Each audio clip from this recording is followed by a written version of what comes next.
په دې آیات کې الله جل جلاله د یوې خبرې ذکر کوي. کله چې انسان ته مرګ راشي د قبر ته ویوړی شي قال رب ارجعون، دی به د الله نه یو درخواست کوي. بد عملو دنیا کې مال ورکړی مال خرچ نه کو، دنیا کې وقت ورکړی قرآن ته وقت ورنکه. رب ارجعون، الله ما واپس کا چې زه واپس دنیا ته لاړ شم، کم کوټې کم مالونه چې ما جمع کړل یا به دوباره ستا په لار کې ورکم. زه دا معنی ولیکم، دو معنی زه کوم.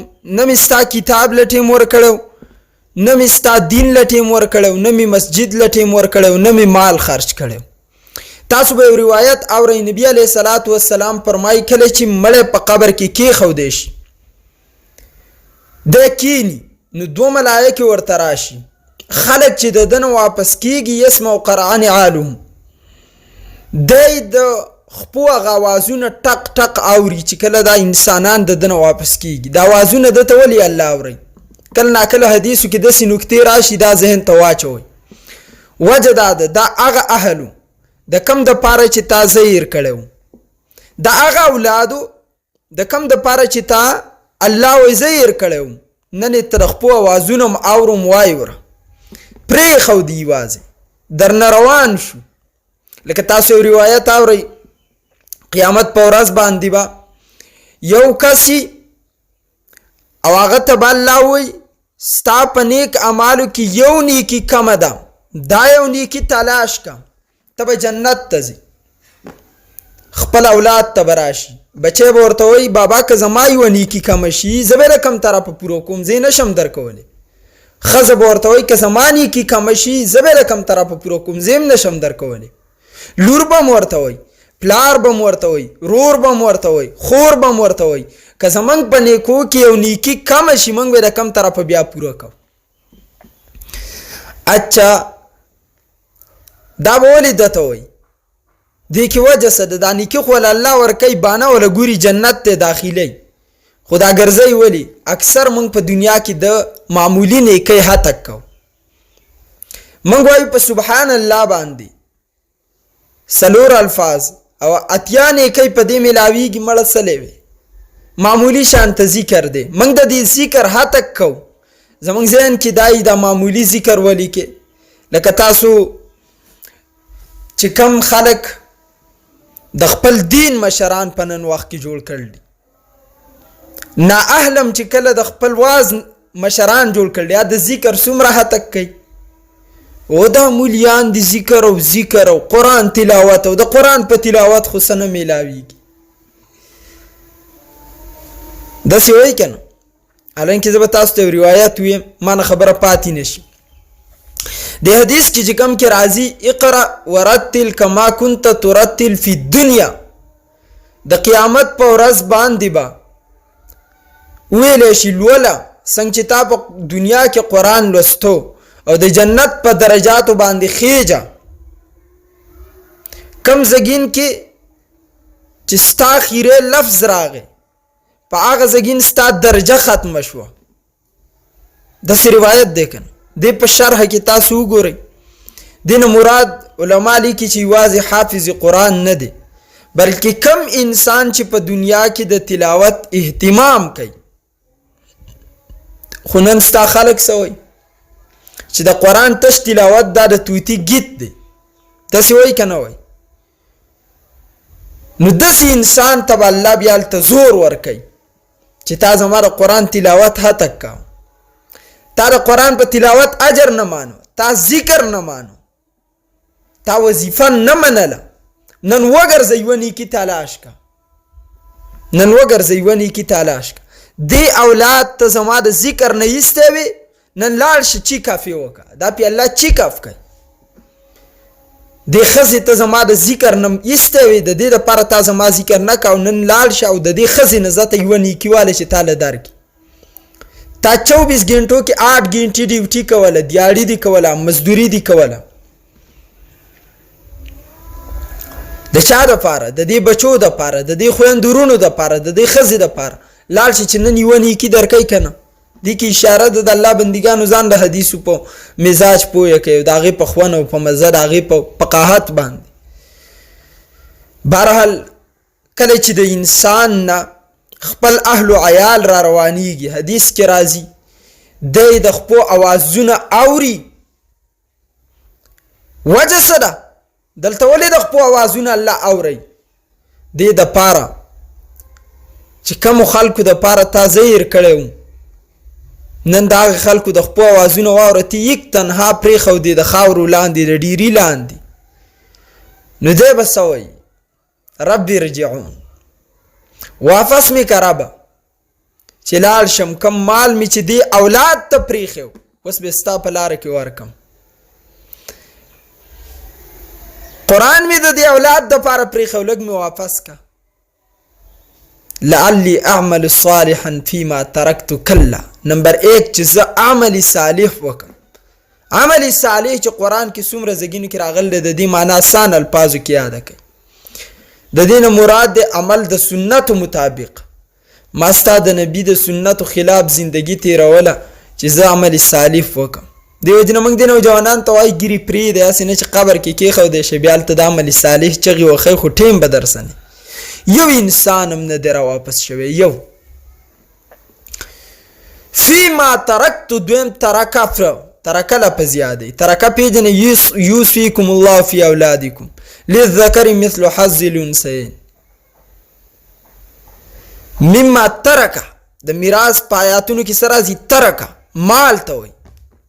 د میراث مال څه ترکه د انسان خپل اصلي اشیا پاتې شوي. فیما ترکتو کلا، الله ومې لیږه کم مال مې چې پرېښودی اوس به ستا په لارو کې ورکم، دې اولاد خو زه یوازې پرېښودم. انها کلمة هو قائلها. بیا الله څه فرمایي؟ ومن ورائهم برزخ الى یوم یبعثون. دا د قبر د عذاب ذکر کوي، قرآن یې کوي، زه نه یم.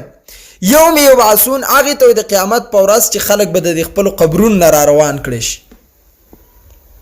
دا نه ده چې قبر کې نشته عذاب او دی به قبر کې ومن ورائهم برزخ الى یوم یبعثون دی به را پاڅولی شي، صیب به ویدی. نه، برزخ دی ته ولې وایي؟ تاسو برزخ پیژنئ؟ برزخ په عربی کې وایي فردې ته. لکه ستا مور ډاکټر له لاړه، ستا مور ستاسه ډاکټر له لاړه او ستا مور په بورقه کې پټه ناسته ده. اوس ووایه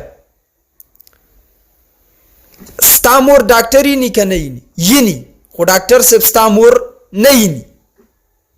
خو ډاکټر صاحب ته تپوس کوي او مني، ډاکټر صاحب یې مني چې په دې بورقه کې د ده څه د ده مور ناسته ده، یا د ده خور یا د ده ښځه ناسته ده. ییني نه، وجه فرده ده. برزخ دقې بورقې ته برزخ وایي په عربی کې، پرده. قبر ته الله فرده ویل ده.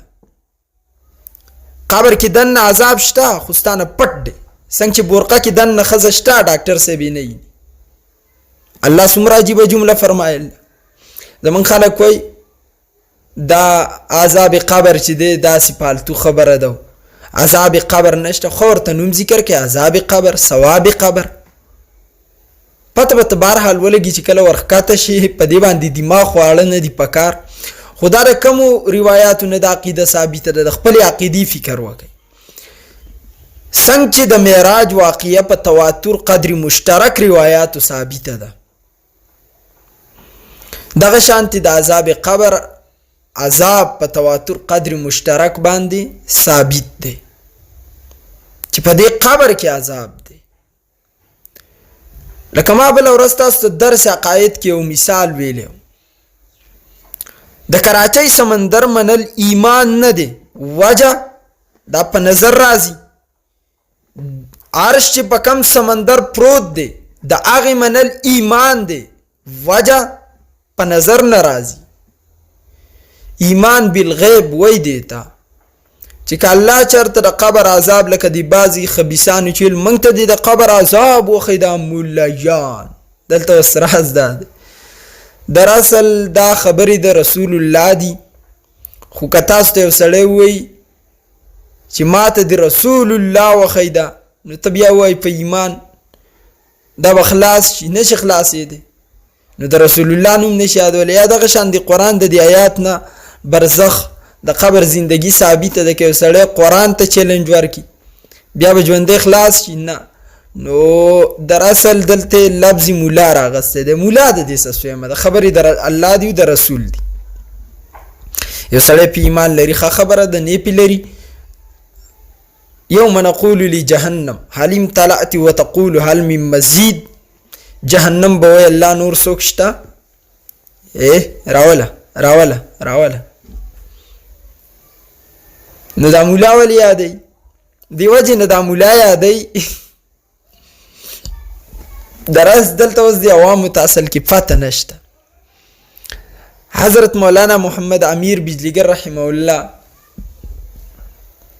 هغه لنډي قصه چې کوله دا د لنډي قصه ده ټوله، زه اوس نه کوم ډېره لوی قصه ده.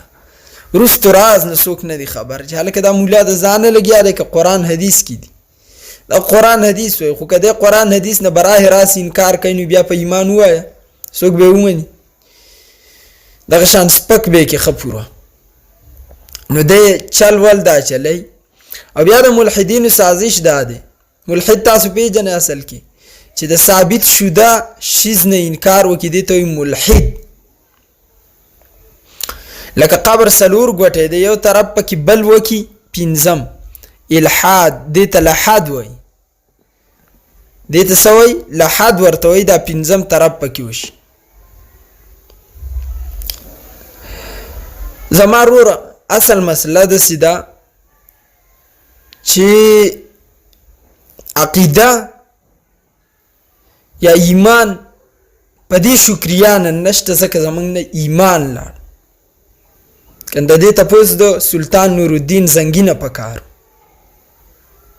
چې دا دین صحابه په کوم سختو باندې راول دی او دلته موږ ته پیش کړل دی. او دا څه فرق نه کوي، دا زمونږ کار نه دی چې یو سړی مثال طور روزه عذاب قبر نه منم او موږ د هغه څه کوشش کشش شروع کړو چې ویې منه ویې منه، هېڅ پروا به د دې نه کوئ. ځکه ما ته پته ده چې یو سړی د اسمان څه لاس نشي لګولی. زه ورته 50 کروڑ روپۍ انعام در کوم اسمان ته پنجه ووه.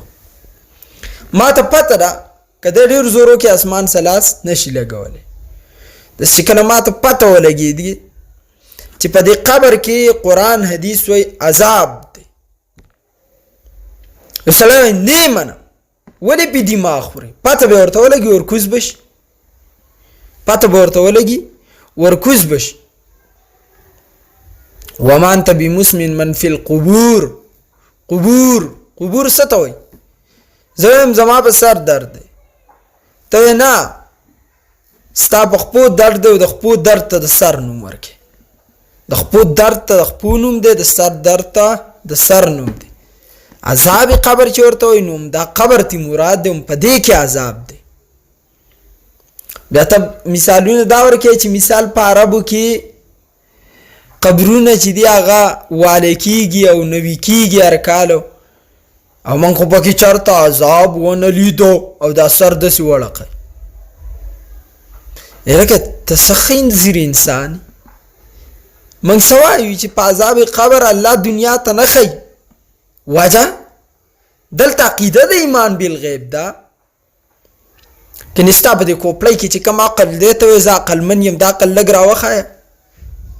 یا زه چې دا کمې خبرې د خولې نه راوباسم، دا خبرې خو خلک اوري که نه، خو دا خبرې د کم ځای نه راوځي د دې خاص ځای معلوم دی.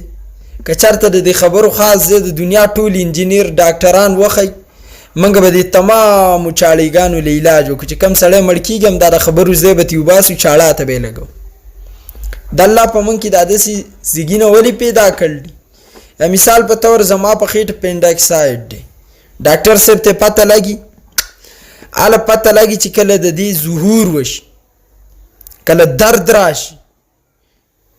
کنې مخکې نه ډاکټر ته د دې پته نه لګي، خو یو سړی هم انکار نه کوي چې د چا خېټه کې پینډاکسایډ اپریشن دا کومه کلمه چې ده دا نشته. هېڅوک هم انکار نه کوي، بلکې هر سړی مني چې شته، خو ظهور یې په وخت د ضرورت کې کېږي. دغه شان عذاب قبر چې دی دا حق عقیده ده. عذاب القبر حق چې کوم سړی نه مني مې منه.